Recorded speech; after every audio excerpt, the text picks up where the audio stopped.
In 2003, British Cycling hired a coach named Dave Brailsford, and he came in with one idea: find every single thing that affects a cyclist's performance and improve each one by just 1%. Not by 10%, not dramatically, just 1%. He looked at obvious things like training and nutrition, but also tiny things like which pillow helps riders sleep best on the road or the exact angle of a bike seat. Nothing was too small, and the results were genuinely shocking. Within 5 years, British cyclists dominated the Tour de France and the Olympics in ways the sport had never seen from that country before. That story is how James Clear opens Atomic Habits, and it sets up the entire argument of the book. Small improvements, done consistently, don't just add up over time, they compound. And compounding changes everything. So what is the book actually about? Clear's central claim is that most people approach self-improvement backwards.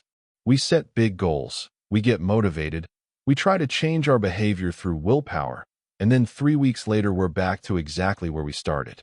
The problem isn't motivation, and it's not that we set the wrong goals. The problem is that we focus on goals when we should be focusing on systems. Goals are results you want to reach. Systems are the processes that actually produce those results. And here's the uncomfortable part. 2 people can have the exact same goal, say, run a marathon, and only one of them builds the daily system that gets them there. The goal isn't what separates them. The system is. But Clear takes this even one step further, past goals and systems, to something he calls identity-based habits. He argues that the deepest and most lasting behavior change doesn't start with what you want to achieve. It starts with who you believe you are. If you want to quit smoking, there's a big difference between saying, I'm trying to quit, and saying, I don't smoke, I'm not a smoker. One is a goal you're working toward. The other is a description of yourself. Every time you act in line with that identity, every workout completed, every healthy meal chosen, every page read, you're essentially casting a vote for the type of person you believe yourself to be. Stack enough of those votes together, and the identity starts to feel real and automatic. Clear's point is that the goal isn't to run a marathon, it's to become a runner. The marathon is just the proof.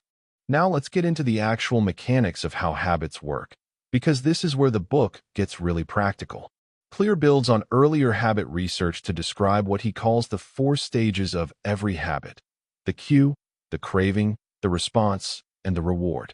The cue is whatever triggers the habit: a time of day, a location, an emotional state, something you see or feel that sets everything in motion. The craving is the motivation behind the habit, the wanting that the cue creates. The response is the actual behavior itself, the thing you do. And the reward is what that behavior delivers, the feeling or outcome that makes your brain want to repeat the whole loop next time. Every habit you have, good or bad, runs on this same 4-step cycle.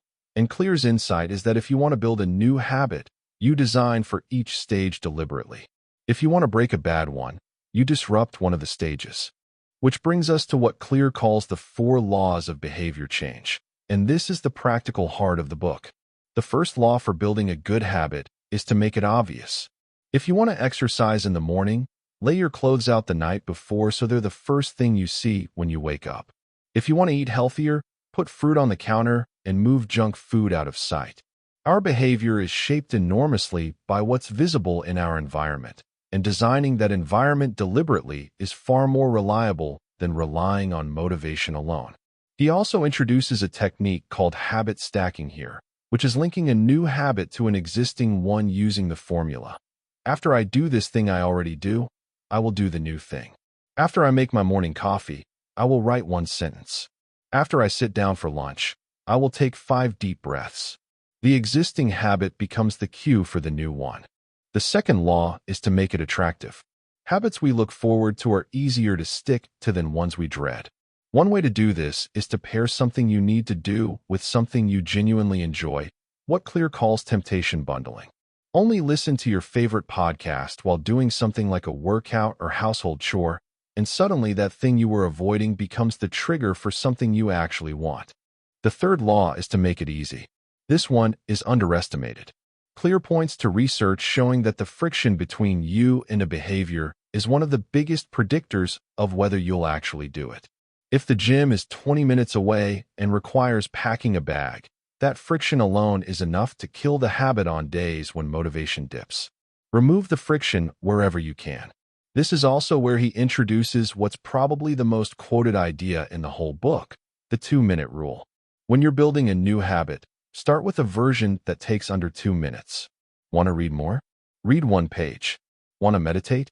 Sit down and breathe for 2 minutes. The point isn't that 1 page or 2 minutes will transform your life on its own. The point is that actually starting is the hardest part, and a habit you never begin cannot become a habit at all. Scaling up is easy once showing up is automatic.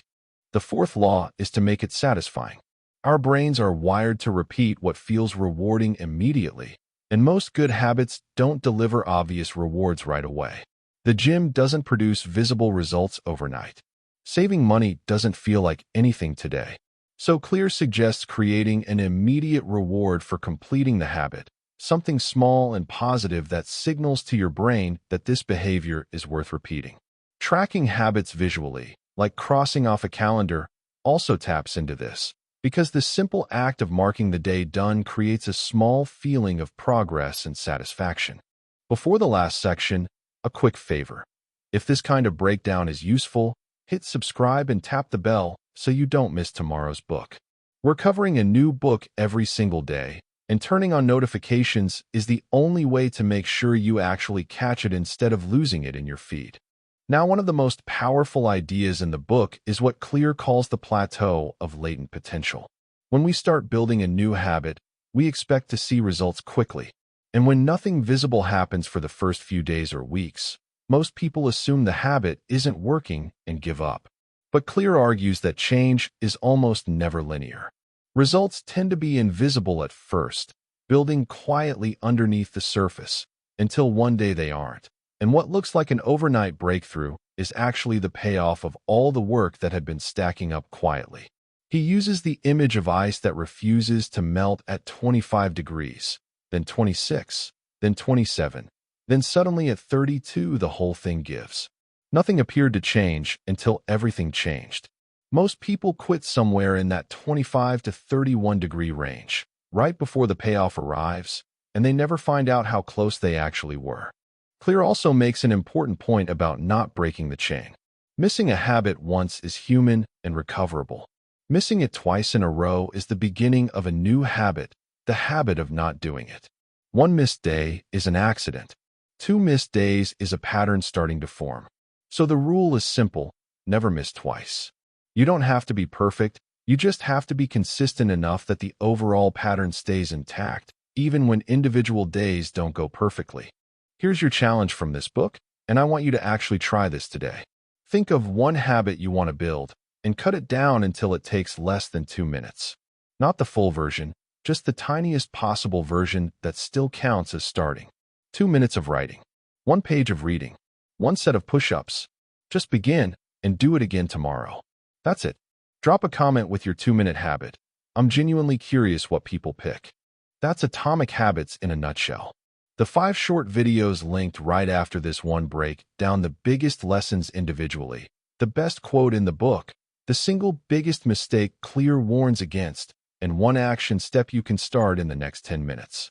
And if this kind of daily breakdown is useful to you, subscribe and turn on notifications so you catch tomorrow's book the moment it goes up. See you then.